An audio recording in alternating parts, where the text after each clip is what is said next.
Hey, how's it going out there, everybody? Hope everybody's having a great day. It's weekly recap time. If you guys don't know, you should know by now. And if you don't know by now, you need to click that subscribe button and hit that bell so you get one of these all the time. Because I put them out for every week I work, and I tell you about the week. I tell you the loads I took, why I took them, kind of why I'm running where I'm running. I tell you, I'm leased to 80-20 split refrigerated carrier. I don't talk about the carrier. Find you a nice local carrier that does something for you, or just a good carrier in general. I guess they don't have to be local. I mean, we over the road anyway. So, but that's what I recommend. And I'll go over these numbers, and we'll go over the variable cost. At the end, you'll hear me say this is the money left to do what I have to do with. That's where you plug in your fixed costs, like your truck payment, your insurance, your maintenance costs, your whatnots, plug all that in, and then you'll be in good shape. I put these numbers out to help the people that want to compare numbers with me, or that are new to the owner-operator thought process and want to maybe decide to be an owner-operator versus being a company driver. I put these out for those people so we can help shorten the curve a little bit, because I've been doing this 16 years, I think, at this point. If I can help you out a little bit, I want to help you out. I'm not out here to haul every piece of freight for myself. I'd like to see people do good, because when people do good, I think it's good for the industry. We don't have people out here, struggling all the time. So just trying to help with these, not trying to brag in any way. Put it out, good, bad, whatever happens, it's out there. And I'll be honest with you, if I was lying about anything on here, the guys that's been doing this as long as me or longer would be like, you're full of crap. Because there's certain YouTubers on here that kind of put out something that don't smell right, and let me tell you, they get caught on it a lot. So as far as that goes, I get a lot of people say, hey, quit hauling cheap freight, you don't haul for enough. And then I get other people, well, stop bragging. So you guys can sort that out in the comments by all means. If you made it this far, hit the like button. I like to put that out there. Come join me for a live show. Do lots of live shows, pushing 300 lives at this point. Come join me for one. It's a great place to learn if you got questions. If not, it's just like the table at the Country Pride where everybody sits around, tells tall tales, and we all laugh at each other and whatnot. So it's a great place to hang out. So let's get into it. Now, y'all know me. I like to Minnesota out and back. That's my thing. I like to get out, make some money. I like to come home and be at home. I do trucking to make money, not to be a trucker. I mean, let's face it. If I can make more money being whatever, I might be whatever. Depends. I mean, I tried working at the Jiggle Hut. Sloppy Joe was my name. I tried to work at the Jiggle Hut. I didn't make as much money, but except on the weekends. But it depends on the money. I'm not married to trucking. I like it though. It kind of suits me. I'm kind of, I don't know. I like it, but like I say, I'm in it to make money. I'm not here to impress people. Look like a, big trucker out here with a chromed out whatever the hell, is the next going thing. It's just not me. I'm here to make money. So let's talk about how I make money. I grabbed me a load out of Minnesota. I went out to Detroit. I had one pick in Minnesota, 2 drops in Detroit, 36 degrees, 15,000 pounds, really light load. I like that. I had 36 empty miles. I had 807 on the loaded for 843 total miles, $3,500. Not a bad paying load, but that's kind of where we're at with freight right now. I wish it was, $100 a mile every time, but it ain't.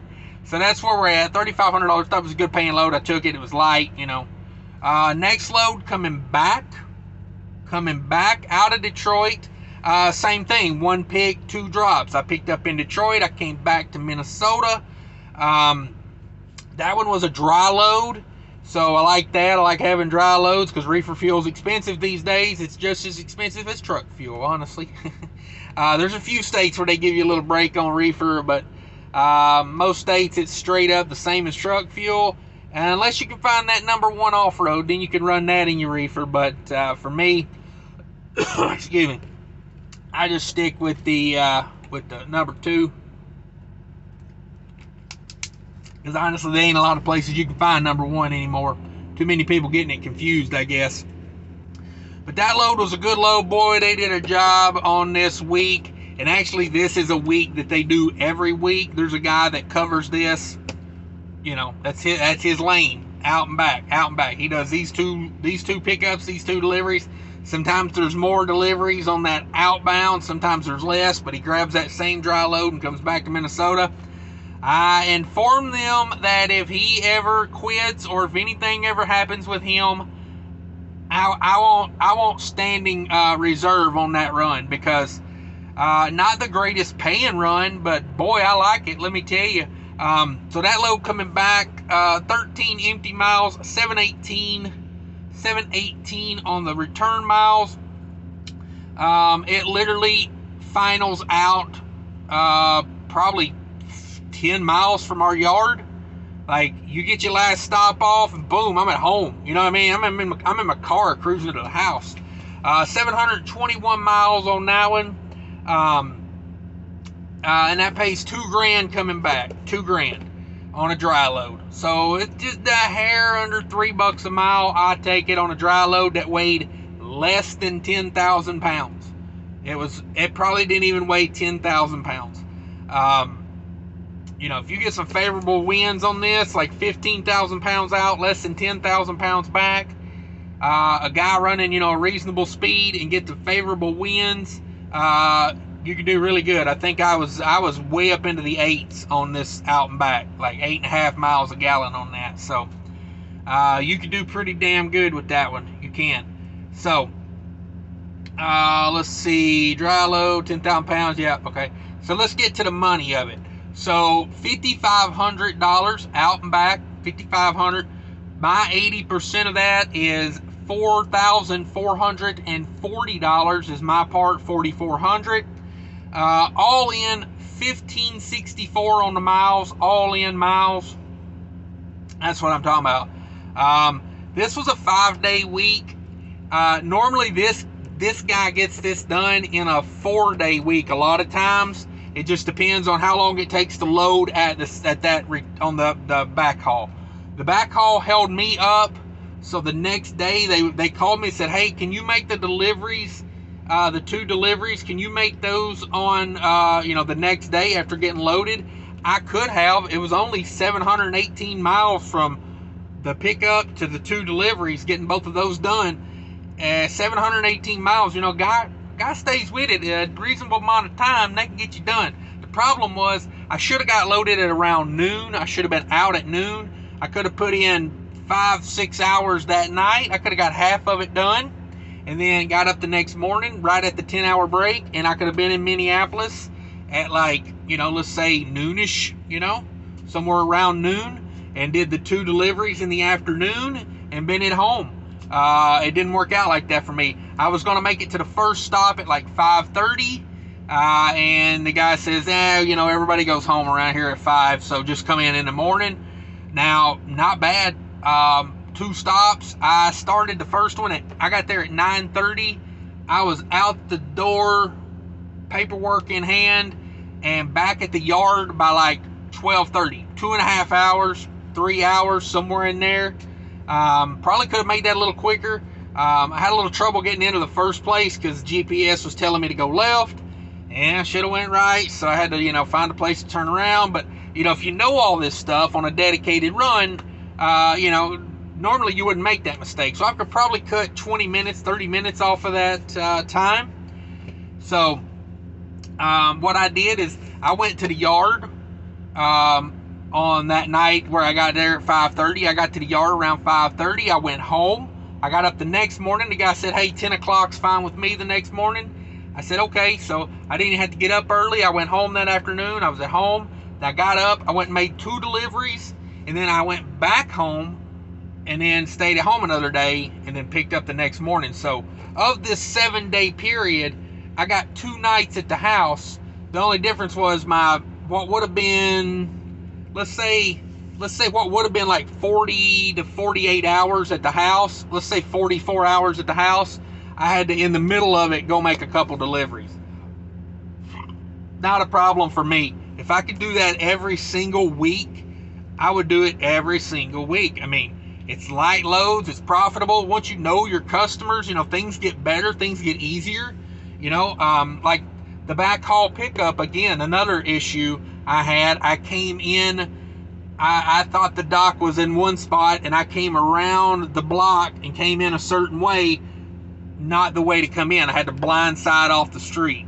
Whereas if I would, now that I know better, the way I would have came in, I'd have made a right on the street before and came in where I would have been backing off the street still, but I would have been sight-siding, which when you're backing off the street on a busy street, that's a big stress, blindsiding into a narrow little alley dock. The place is cool. The guy came out and stopped traffic for me. I do, when a customer will work with you like that, man, that's night and day. Because when I'm blindsiding off the street, there's people that want to go around you, and they're going to try everything they can to get around you. The guy that worked, the guy that unloaded him, and another guy came out. They stopped traffic both ways. I really appreciated that. Plus when you're blindsiding, it kind of helps to have a set of eyes over there, watching what's going on. So, like I said, I really like this. I really dig it. I would do this all the time. It's not the greatest money, but at $15.64 on the miles, I could refine this down. Let me tell you, I could get into this a little bit and get this refined out really nice. Loaded miles, 1525 on the loaded miles, 39 empty miles. That's only 2.5% deadhead. And this is one of those weeks where it ain't like big numbers, but it's like minimum effort for a great profit at the end of the week, So, like I said, I'm going to call it a 5-day work week, but that 5th day, I only worked like 3 hours. So, technically, it's like a 4-day week. And this guy, like I say, this guy gets this done in 4 days a lot of times. They say probably like 3 out of 4 weeks a month, he's 4-day week in this, which having to get up and go to work, kind of a bummer, as an OTR truck driver, you don't want to get up and go to work on your off day, but it's not that big a deal. It's like maybe 30 miles total driving that day and 2 deliveries, but they're dry loads and they come off super quick. I was at the first facility, got the majority of it, and I was there maybe an hour and 15 minutes. Second stop was even quicker. Yeah, not bad at all. So 2.5% deadhead, that's the type of deadhead you need on a week like this where it's not huge money. But let's see, it was $3.51 all miles for every mile the truck turned, $3.51. That ain't bad. $2.81, my 80%, $2.81, and a loaded mile was $3.60 a mile. I'm gonna say for 800 mile loads, like the long one was $8.07, the short one was $7.18. I'm gonna say for I'm just gonna say for short, like I'm gonna call those mid-range loads, that's pretty decent pay, $3.60 a mile. One being refrigerated, one being dry, both of them being light. I'll take that. I'll take $3.60 a mile, loaded mile. Let's go over some expenses now. Let's talk about expenses. $1,018 on diesel, and I fueled in Wisconsin and in Illinois. So, IFTA was kind of meh, middle of the road. I kind of felt like I halved it, Wisconsin's only like 33 cents, but Illinois is up to like 62 now for IFTA. So I kind of felt like I did probably a good middle of the road there. Excuse me. Check out that Mudflap. I always say it, Mudflap. Check it out. It's a good way to save money on fuel without getting a bunch of fees. So check out some Mudflap. $35 in reefer. Boy, that was just that was a godsend compared to last week where I spent like $400 on reefer fuel. Pulling shorter loads at only 2 days, and basically I started with a full reefer. I ran it down. I fueled it the second day, but it was 36 degrees and it was like just groceries, so I put it on start and stop. So $35 on reefer fuel, $26 on DEF. When you're getting good fuel economy on flat ground, I don't use a lot of DEF, so that's nice. I don't idle the truck, so That's nice. And let's see, I spent $118 in tolls. I did go through Chicago a more expensive way just because of the time of days when I was going through there. Now, I would prefer to go the less toll way, you know, like 290 to 94 and go that way. But, you know, the load going out was like in afternoon traffic, so I just took 294 because to me, the more expensive way in Chicago is usually the less traffic way. I mean, that's just the way it calculates for me because I guess people don't want to pay the tolls. So if there's more tolls, probably less traffic. And coming back, I came the same exact way because I left out in the morning out of Gary, Indiana at like 7 in the morning. And, you know, when you leave Gary having to go into Chicago at 7 a.m., going through downtown is just, it's a beast. It's a beast. 294 wasn't much better, honestly. You know, I just tried to have patience and take my time through there. But just what it is, I thought maybe I could get that load off that day, so I took a shot.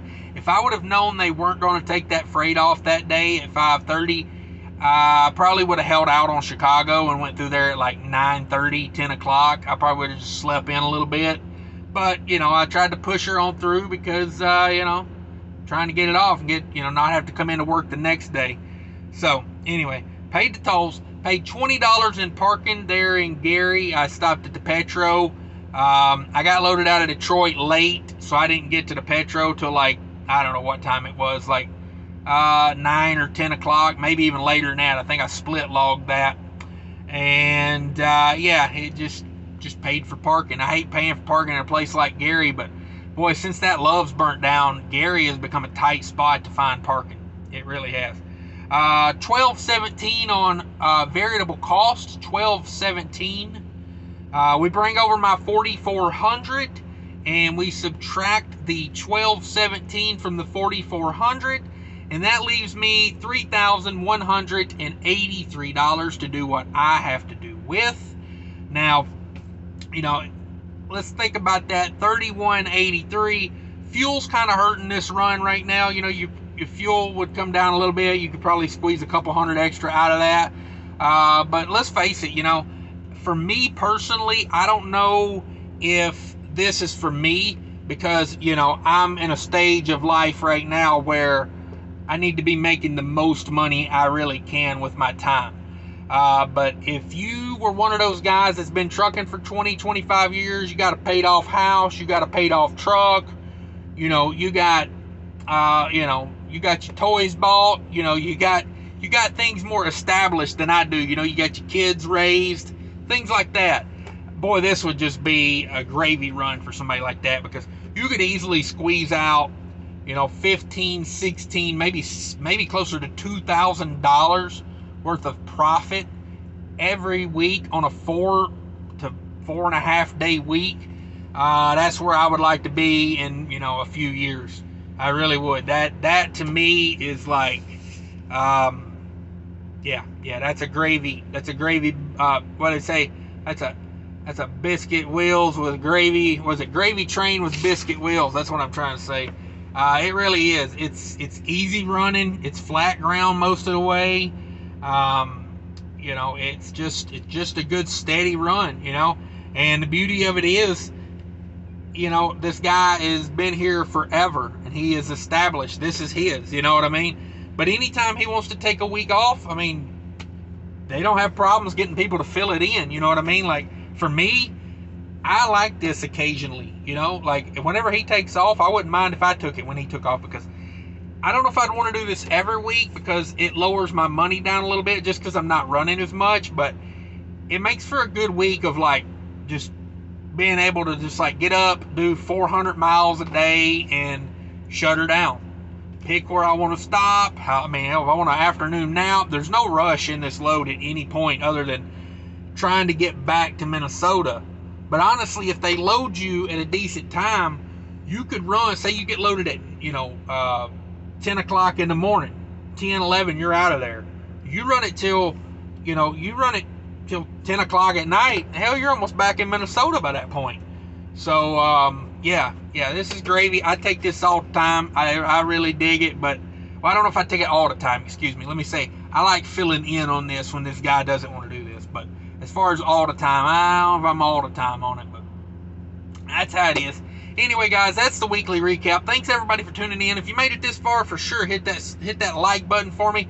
Subscribe, ring the bell, do the whole thing. It's a bunch of fun over here, I think.